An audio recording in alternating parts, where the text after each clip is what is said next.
جب ایک جھوٹا جنازہ علی کے سامنے رکھا گیا, ایک بندے کو کہا کہ سو جاؤ, مولا کو بولیں گے بندہ مر گیا ہے, یا علی جنازہ پڑھائی. کہ جب علی نماز پڑھائے نا اٹھ کے کھڑے ہو جانا, پھر ہم علی کا مذاق پڑھائیں گے.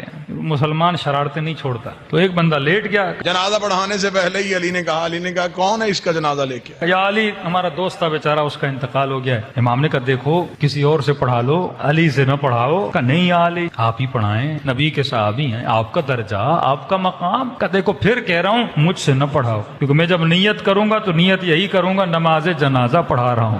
بہرحال انہوں نے اصرار کیا, مولا علی آ گئے. امام نے نیت کی, نماز جنازہ کی اور نماز پڑھانا شروع کر دی. یہ اس انتظار میں تھے ابھی اٹھے گا ابھی اٹھے گا. نماز ختم ہو گئی, اٹھائی نہیں. اور ایک جناب آگے بڑھا اور اس کو اٹھانے کی کوشش کی, بھائی اٹھ جاؤ نماز ختم ہو گئی, کہیں تجھے نیند تو نہیں آ گئی. علی مسکرائی, علی نے مصلی چھوڑ کے کہا صرف مرا ہی نہیں ہے, قیامت والے دن ہر کوئی اٹھے گا, یہ پھر بھی نہیں اٹھے گا. مولا یہ کیوں نہیں اٹھے گا؟